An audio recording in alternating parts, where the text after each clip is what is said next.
নুয়ান তুষারের ইয়র্কারে সাইফ হাসান খেললেন চোখ ধাঁধানো শট। বল উড়ে গিয়ে গড়ালো ৮০ মিটারের বিশাল ছক্কায়। স্টেডিয়ামে তখন গ্যালারির উত্তেজনার চরমে। তবে বাংলাদেশের শুরুটা ছিল একেবারেই ভালো না।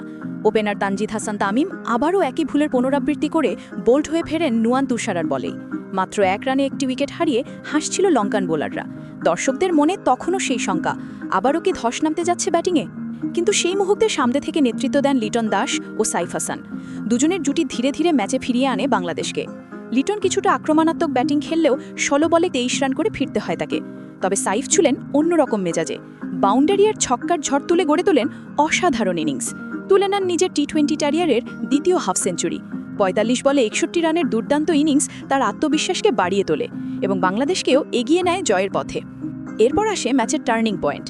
সাইফ হট হওয়ার পর গ্যালারিতে কিছুটা নীরবতা নেমে এলেও হঠাৎ করে আগুন ঝরাতে শুরু করেন তরুণ ব্যাটার তাওহিদ হৃদয়। তার ব্যাট থেকে আসতে থাকে একের পর এক ৪ ছক্কা। কামিরু মেন্ডিসের এক ওভারে তুলে নেন ১৬ রান, ২টি ৪ আর একটি ছক্কার ঝলকানি। ধীরে ধীরে কঠিন সমীকরণও সহজ হয়ে যায়। শেষ পর্যন্ত হৃদয়ের ঝড়ো ব্যাটিং বাংলাদেশকে এনে দেয় স্মরণীয় জয়। প্রমাণ করে দেন তিনি বড় মঞ্চের খেলোয়াড়। শ্রীলঙ্কা প্রথমে ব্যাট করে নির্ধারিত ২০ ওভারে ৭ উইকেটে ১৬৮ রানের চ্যালেঞ্জ ছুড়ে দিয়েছিল। কিন্তু মুস্তাফিজুর রহমানের দুর্দান্ত বোলিং ৪ ওভারে ৩ উইকেট মাত্র ২০ রান খরচে আর মেহেদী হাসানের ২ উইকেট লঙ্কানদের বড় রান তুলতে দেয়নি। তাসকিনও স্বীকার করেন একটি উইকেট। শেষ পর্যন্ত ব্যাটিং বোলিং দুই বিভাগেই দারুণ পারফরম্যান্সে সুপার ফোরের প্রথম ম্যাচেই শ্রীলঙ্কাকে হারিয়ে শুভ সূচনা করল বাংলাদেশ। এখন চোখ পাকিস্তানের বিপক্ষে লড়াই।